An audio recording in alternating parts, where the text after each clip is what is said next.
가정에는 부모님이 계십니다. 그런데 부모 두 분은 각각 역할이 다르죠. 아버지는 대부분 보면 근엄하고 강하고 때로는 매를 들기도 하고 큰 소리를 치시는 역할을 합니다. 어머니는 대부분 따뜻하고 잔잔하고 용서하고 이해하고 감싸는 역할을 합니다. 이 두 요소가 합하여 가정을 든든하게 만들어갑니다. 근데 사실 이것도 옛말입니다. 오늘날 아버지의 권위는 땅에 떨어졌습니다. 별로 시세가 없습니다. 왜소해지고 작아졌습니다. 반면에 어머니들은 너무 강해지고 커졌습니다. 어머니들은 세월이 갈수록 더 강해지는 것 같습니다. 대부분 여성들은 결혼 초가 되면 나긋해지고 상당히 여성스럽습니다. 근데 여성들이 중년에 접어들기 시작을 하면서 강해지기 시작을 합니다. 의학적으로 그렇게 말을 하죠. 남성은 나이가 먹을수록 여성 호르몬이 분비되어서 부드러워지고 여성화되는 반면에 여성들은 나이가 먹으면서 남성 호르몬이 분비가 되어서 나이가 먹을수록 남성화되어 간다고 말합니다. 그래서 여성이 40세가 넘어가면 그때부터 간이 배 밖으로 나와지고 50세가 넘으면 모두 다 부녀 회장이 된다고 합니다. 그리고 60세가 넘으면 군기 반장이 된다고 하는 그런 이야기가 있습니다. 그러나 아주 여기에 절묘한 것을 하나 발견하게 되는데 그것은 노년에 가서는 남녀의 성비의 특징이 사라지고 평준화가 된다는 이야기입니다. 그래서 노년에 가서 부부는 성격이 비슷한 아주 가까운 친구처럼 살아가게 됩니다. 그것도 알고 보면 하나님의 자상한 배려이고 섭리라는 것을 알게 됩니다. 거기에도 조화가 이루어져 있습니다. 이렇게 하나님은 조화를 이루시는 하나님이십니다. 오늘도 하나님은 세상을 이렇게 조화를 이루도록 섭리하십니다. 하나님이 세상을 창조하실 때에도 이 조화를 염두에 두시고 창조를 하셨습니다. 가정도 엄한 아버지와 부드러운 어머니로 인해서 가정을 조화롭게 이루도록 하셨습니다. 그래서 가정은 부성과 모성이 결합해서 이루어가는 것입니다. 근데 하나님도 하나님 스스로에게도 이 모성과 부성, 양성이 다 있습니다. 하나님도 부성을 가지고 있습니다. 근엄하시고 공의로우시고 때로는 채찍을 드시는 아버지와 같으신 분이십니다. 근데 모성은 성령입니다. 부드러움과 위로와 격려와 일으켜 세우시는 아주 세심한 배려를 하는 영입니다. 그러면 성령의 성품은 어떻게 보면 어머니의 성품과 비슷합니다. 그래서 성령은 우리의 신앙생활 전반에 걸쳐서 개입하시고 역사하십니다. 그러니 생각하면 성령은 참 고마우신 영이죠. 그래서 예수님 우리에게 보혜사 성령을 보내주시겠다고 약속을 하셨습니다. 우리 삶에는 두 영역이 있습니다. 하나는 성령을 따라가는 영적인 삶이 있습니다. 그런 삶은 늘 하나님 앞에 서 있는 삶입니다. 하나님의 뜻을 존중하고 순종하며 따르는 삶입니다. 그러나 또 하나는 반대인 육신을 따라가는 삶이 있습니다. 육신의 삶은 내 중심의 삶입니다. 하나님과는 정반대되는 삶입니다. 그래서 오늘 본문에 보니까 육신을 따라 살아가는 삶에서 떠나가라고 우리에게 강권을 합니다. 오늘 12절 13절의 말씀입니다. 우리는 육신을 따라 살아야 할 존재가 아닙니다. 여러분이 육신을 따라 살면 죽을 것입니다. 이렇게 육신의 삶은 하나님을 떠난 삶으로 탐욕과 이기심과 욕망의 삶을 말합니다. 그 삶은 하나님과 동떨어진 삶입니다. 근데 오늘날 수많은 사람들이 이렇게 하나님과 동떨어진 삶을 살아가고 있습니다. 그래서 이것을 알게 하시려고 하나님께서 이 세상에 성령을 보내셨습니다. 우리들로 하여금 이 성령 안에서 잃어버린 하나님의 형상을 찾고 회복하는 삶을 살으라고 보내주신 것입니다. 그래서 우리 믿는 사람들은 반드시 하나님의 영으로 인도함을 받는 삶을 살아야 합니다. 그래서 오늘은 성령을 따라 살아가는 영적인 삶을 우리가 결단하면서 오늘 본문을 통해서 주시는 말씀을 통해서 함께 은혜를 나누려고 합니다. 첫 번째로 성령은 우리의 평생 도움임을 알아야 됩니다. 오늘 14절에 보니까 하나님의 영으로 인도함을 받는 사람은 그렇게 표현합니다. 성령께서 하나님의 자녀들을 인도해 주신다는 말입니다. 여기서 인도해 주신다는 말은 인생 전반을 보살펴 주시고 도와주신다는 뜻입니다. 다시 말하면 평생 도우미가 되신다는 뜻입니다. 예수님께서 십자가를 지시기 전 성령을 보내주시겠다고 제자들에게 약속을 해주십니다. 내가 아버지께 구하겠으니 그가 또 다른 보혜사를 너희에게 주사. 여기서 말하는 보혜사, 이것이 바로 성령입니다. 헬라어 원어로는 파라클레토스라고 표현하는데 곁에라는 파라라는 말과 부르다라는 칼레오라고 하는 단어에서 나왔습니다. 그러니까 우리 곁으로 불러 도와주도록 한 존재, 다시 말하면 도움이라는 뜻입니다. 근데 그것도 한 번만 도와주는 것이 아니라 평생을 도와주는 평생 도움이라는 이야기입니다. 그동안 예수님 자신이 제자들에게 보혜사가 되어 주셨습니다. 3년 동안 늘 제자들을 옆에 두시고 그들 곁에서 보살펴 주시고 도와주셨습니다. 그러나 이제는 십자가에서 죽었다가 부활 승천하심으로 그들 곁을 떠나갈 수밖에 없었습니다. 근데 대신 성령이 오신 것입니다. 근데 그 성령은 예수님과 동일한 역할을 해주십니다. 성령이 오신 것은 예수님 말씀대로 오히려 제자들에게 또 우리 믿는 사람들에게 더 유익합니다. 왜 그렇습니까? 예수님은 하나님의 아들로서 인간, 육체를 가지고 이 땅에 오셨기 때문에 시공간적으로 제한적입니다. 한 장소에서 특정한 사람과 있으면 다른 장소에 갈 수가 없습니다.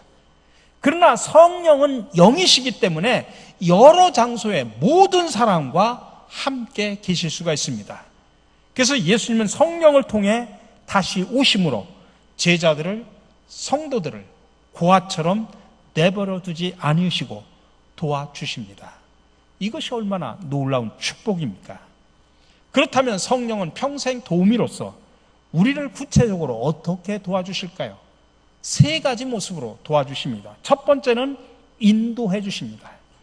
특별히 우리를 진리의 길로 인도해 주십니다.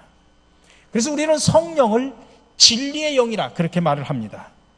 그러므로 우리를 항상 진리의 길로 안내를 해 주십니다. 우리는 안내가 필요한 모두가 초행길 인생을 걸어가고 있습니다. 여러분, 아무리 나이가 많고 경험이 많다고 할지라도 그것은 어디까지나 과거의 경험입니다. 오늘의 삶, 미래의 삶에 대해서는 우리가 알지 못합니다. 그러니 불안합니다. 방황합니다. 우리가 가끔 운전하고 가다 보면 앞에 어느 운전수가 뒤에다가 초보 운전 그렇게 딱지를 붙여 있죠.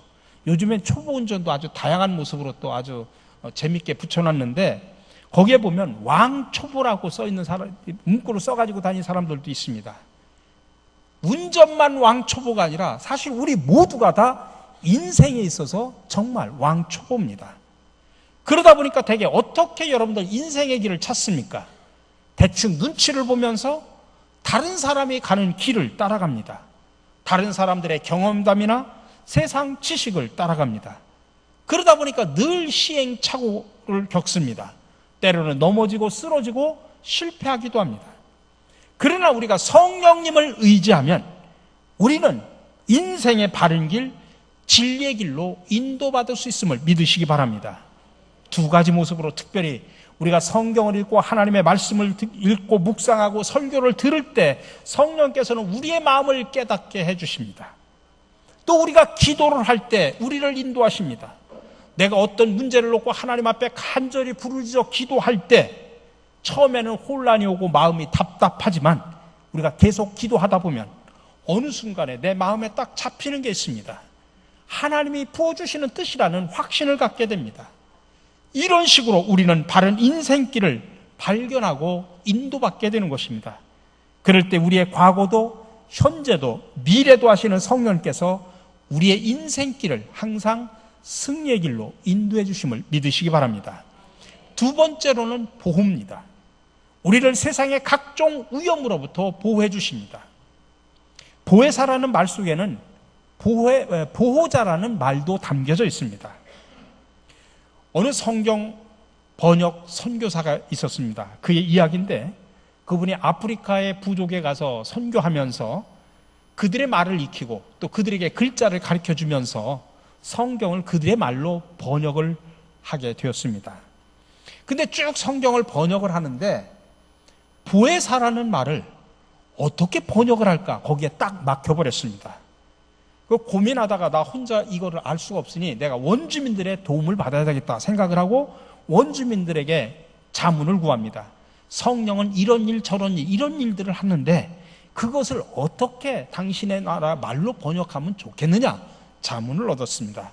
그랬더니 어느 한 분이 대뜸 하는 말이 그러면 우리 옆에 허리를 구부리는 분 이렇게 번역하면 됩니다 라고 이야기를 하더랍니다. 그래서 좀 이상도 하고 그 이유를 알지 못해서 물어봤더니 이렇게 설명을 해줍니다. 자기 부족 사람들이 짐을 지고 몇 달 동안 여행을 하는데 중간에 장티푸스 같은 질병으로 사막에 쓰러지는 경우도 있다고 합니다. 그러다가 때로는 맹수의 밥이 되어 죽기도 하죠. 그럴 때 다행히 지나가던 사람이 발견해서 인근 마을로 데리고 가면 목숨을 구하게 되는 겁니다. 그가 바로 나의 생명의 은인이죠. 근데 바로 그런 사람을 가리켜서 우리들은 우리 옆에 허리를 굽부리는 분이라고 이렇게 표현합니다. 그 말을 듣고서 선교사가 그래 보혜사 성령이 바로 그런 분이다 라면서 보혜사를 그렇게 번역했다는 이야기입니다. 여러분 이스라엘 역사에 보면 사무엘 시대는 태평성대를 누렸습니다. 그 전까지는 나라가 어수선했습니다. 특별히 이스라엘 옆에 블레셋이라는 나라가 있어가지고 늘 시도 때도 없이 쳐들어와서 강탈하고 약탈하고 막 사람을 죽이고 빼앗고 그랬습니다. 또 전쟁을 일으키기도 하고. 그래서 이스라엘 역사 속에 보면 블레셋과의 전투의 이야기들이 수도 없이 나옵니다. 그래서 나라가 늘 어지럽고 어렵고 힘들었습니다. 근데 사무엘 시대만 유독 태평성대를 누렸다고 말하고 있습니다. 왜 그럴까요? 사무엘상 7장 10절에, 13절에 보면 분명한 이유를 말합니다. 이에 블레셋 사람들이 굴복하여 다시는 이스라엘 지역 안에 들어오지 못하였으며 여호와의 손이 사무엘이 사는 날 동안에 블레셋 사람을 막으시매 여호와의 손이 사무엘 사는 날 동안에 블레셋 사람들을 막아줘서 태평성대를 누렸다는 이야기입니다. 여러분 여호와가 우리 인간들처럼 손이 있어서 손을 가지고 막았겠습니까? 그렇게 표현한 것이죠. 여호와의 손이라는 말은 다른 말이 아니라 성령으로 함께 하셔서 이스라엘 백성들을 보호해 주셨기에 태평성대를 누렸다는 이야기입니다. 창세기 39장에 보면 요셉의 이야기가 나옵니다. 그는 종살이하고 감옥살이하고 수많은 고난을 겪습니다. 그럼에도 불구하고 하나님께서 그를 보호해 주시고 승리를 해 주셨던 것. 여러분 요셉의 생애를 창세기를 쭉 읽어보면 계속 반복되는 표현이 하나 나옵니다. 여호와께서 요셉과 함께 하시느니라. 여호와께서 요셉과 함께 하시느니라. 이게 성경에 계속 요셉의 이야기 속에 반복되는 겁니다. 다시 말하면 여호와께서 성령으로 함께 하셔서 요셉을 보호해 주셨다는 이야기입니다. 그 하나님은 지금도 성령으로 함께 하셔서 여호와께서 여러분들과 함께 하셔서 보호해 주시는 줄로 믿으시기 바랍니다. 여러분 우리가 살다 보면 물론 인간의 도움도 필요합니다. 근데 여러분 인간은 다 한계가 가지고 있습니다. 아무리 나를 사랑하는 사람이라고 할지라도 완전하게 도와줄 수는 없습니다. 예를 들어 제가 아파서 병원에 입원했다고 칩시다. 사랑하는 가족이 간호합니다. 근데 나는 밤중에 너무 아파서 끙끙거리는데 아내는 꾸벅꾸벅 좁니다. 그러면 아마 섭섭할 겁니다. 여러분 인간의 도움이라는 게 다 그렇습니다. 근데 오직 하나님만이 성령님만이 늘 우리와 함께 하시면서 완전하게 도와주십니다. 그래서 시편 121편에는 하나님께서 도와주심을 어떻게 표현하냐면 하나님은 졸지도 아니하시고 주무시지도 아니하시고 도와주신다라고 표현하는 것입니다. 1년 365일 하루 24시간 우리가 언제 어디서 무엇을 하든지 성령으로 함께 하셔서 항상 보호해 주심을 믿으시기 바랍니다. 마지막으로 성령은 평생 도우미로서 우리를 위로해 주십니다. 우리에게 환경을 초월하는 평안을 평안으로 위로해 주십니다. 그래서 성령을 진리의 영이라고도 말하지만 위로의 영이라고도 말합니다. 우리가 살다 보면 수많은 고난과 환난을 겪습니다. 우리는 연약해서 그 모든 것을 내가 이겨낼 힘이 없습니다. 그래서 자주 짓눌리고 그래서 절망하고 낙심합니다. 그러나 성령이 함께 해주시면 우리는 위로를 받을 수 있습니다. 어려운 환경을 이겨낼 수 있는 힘을 얻게 됩니다. 그래서 예수님은 성령이 오실 것을 예언하고 나서 평안을 주시겠다라고 말씀합니다. 요한복음 14장에서 말하기를 평안을 너희에게 끼쳐노니 곧 나의 평안을 너희에게 주노라. 내가 저희에게 주는 것은 세상에 주는 것 같지 아니하리라. 너희는 마음에 근심도 말고 두려워하지도 말라. 성령께서 주시는 평안입니다. 그래서 이 성령이 주시는 평안은 세상에서 얻을 수 있는 평안하고는 질적으로 다릅니다. 세상에는 환경 조건에 의해서 바뀌어지지만은 주님께서 성령을 통해서 주시는 평안은 그 환경 조건을 뛰어넘습니다. 미국의 시카고에 정말 오래전에 큰 대화재가 일어났었습니다. 많은 건물들이 타버렸습니다. 어느 한 상점도 완전히 전소가 되었습니다. 잿더미가 되어 주변 사람들은 그 상점이 어쩔 수 없이 폐업할 것 같다라고 다 예상을 했습니다. 그런데 다음날 잿더미가 된 그곳에 간판이 하나 붙어 있었습니다. 거기에 이런 글이 적혀 있었습니다. 이 집의 모든 것은 다 타버렸습니다. 그러나 제 아내와 자식들과 희망은 타지 않았습니다. 내일부터 정상 영업합니다. 여러분, 그 절망적인 상황 속에서 희망을 이야기할 수 있었던 것은 그 상점 주인의 마음속에 위로의 성령이 함께 주셨기 때문입니다. 그러니 성도 여러분, 우리가 아무리 험한 세상을 산다고 할지라도 보혜사 성령님이 나의 평생 도우미로 함께 해주시면 승리할 수 있음을 믿으시기 바랍니다. 그러니 여러분, 살아가면서 고난을 당한다고 할지라도 낙심하지 마시기 바랍니다. 아니, 고난이 닥쳐온다고 할지라도 그것을 적극적으로 긍정적으로 대처하시기 바랍니다. 하늘나라에서 받을 더 큰 영광을 바라보시면서 승리하시기를 간절히 축원합니다. 두 번째로 오늘 말씀은 우리는 하나님의 자녀라고 이야기합니다. 오늘 14절 16절의 말씀입니다.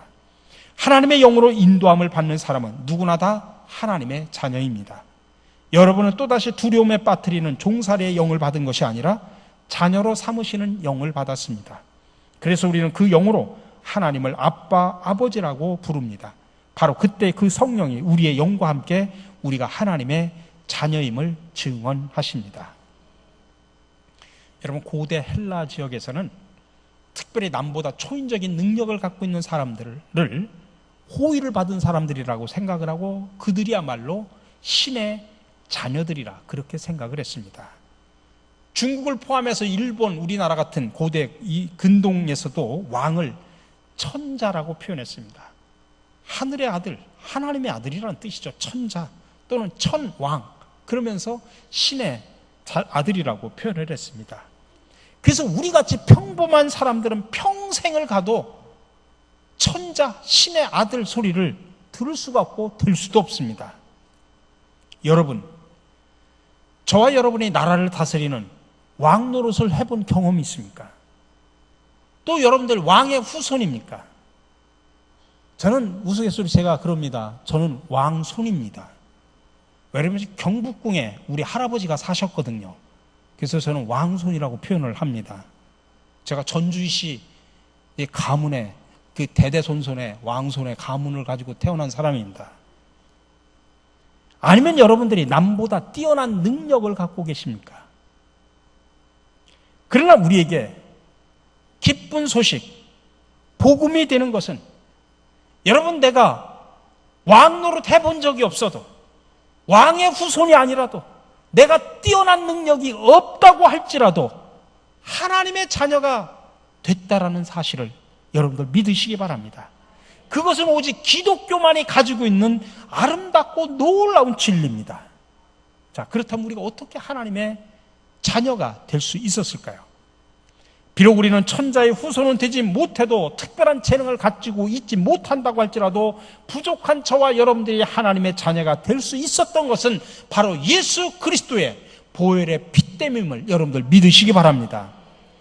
그래서 바울은 로마서 8장에서 이런 논리를 아주 치밀하게 전개를 하고 있습니다. 바울은 사람의 종류를 둘로 나눴습니다. 하나는 육의 사람, 또 하나는 영의 사람, 그렇게 나누었습니다. 마음이 그리스도의 마음으로 바뀐 영의 사람들, 그런 사람들 하나님께서 그리스도처럼 하나님의 아들로, 하나님의 후손으로 삼으시는 은혜를 베풀어 줬다라고 지금 바울은 강조하는 것입니다. 그러니 나 같은 인간도 그리스도처럼 하나님의 생명과 사랑을 나누어 받을 수 있다는 사실입니다.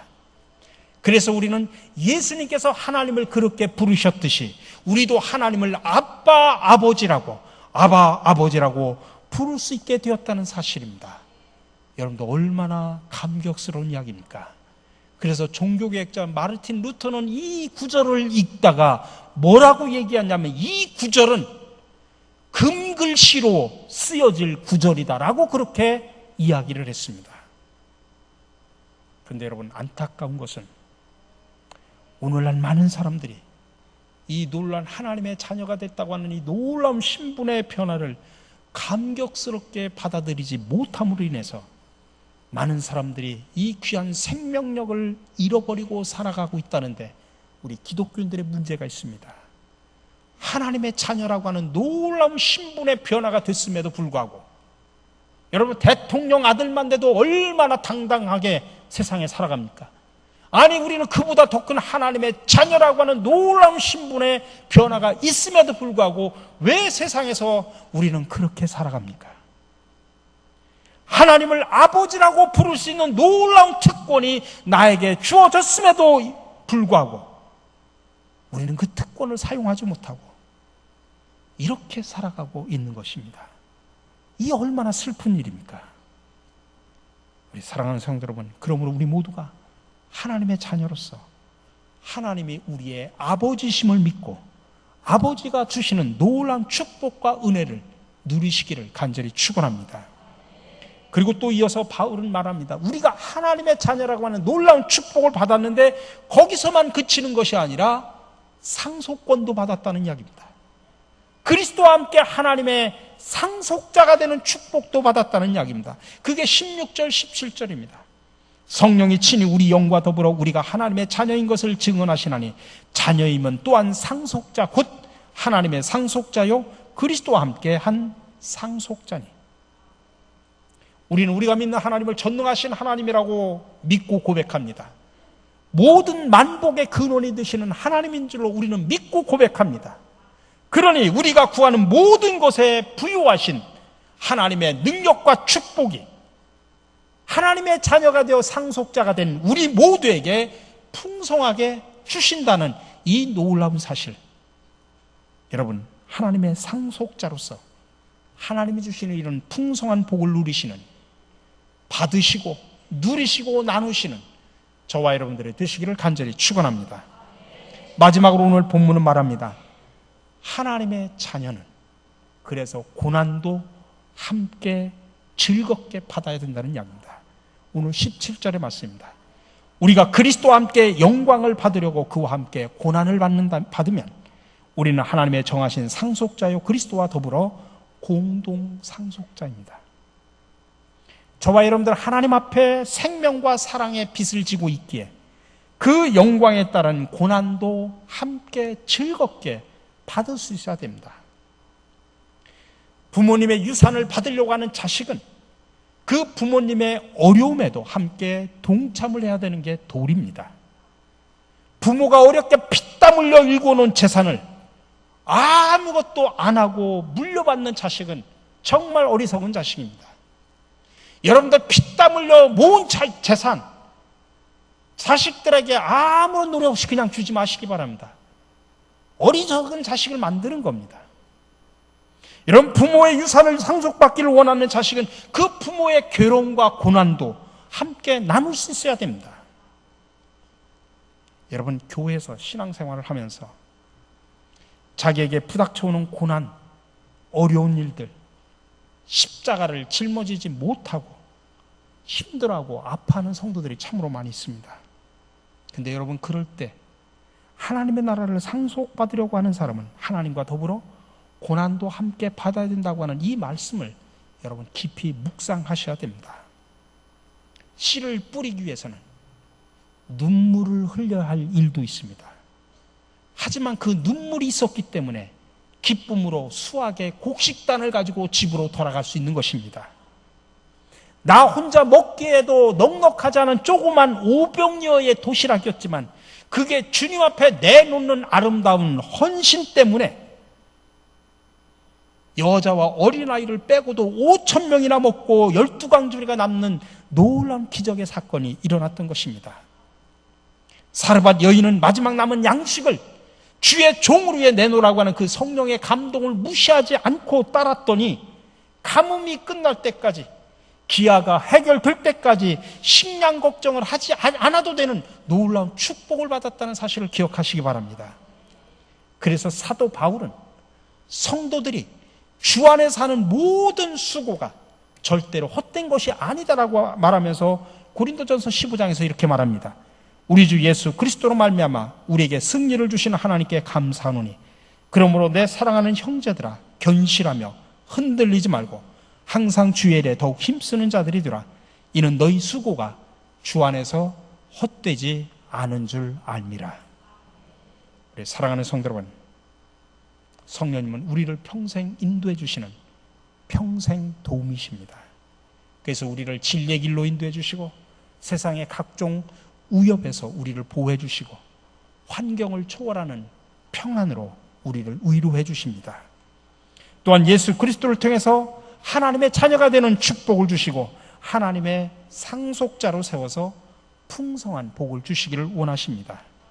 그러므로 우리는 이제 그리스도와 함께 그 영광의 축복을 받을 뿐만 아니라 그리스도와 함께 그 고난의 십자가도 즐거이 짊어지고 나가시기를 바랍니다. 주 안에 사는 모든 수고는 절대로 헛되지 않기 때문입니다. 우리 함께 기도하겠습니다. 우리와 함께 하시며 평생 도우미로 도와주시고 보호해 주시고 인도해 주시는 주님, 감사와 찬양과 영광을 돌려옵나이다. 우리도 주님과 통행하면서 영광의 복만 바라는 것이 아니라 고난의 길도 함께 걸어갈 수 있는 믿음과 용기와 결단, 그리고 실천의 영성을 갖게 하여 주시옵소서. 예수 그리스도의 이름으로 기도드립니다. 아멘.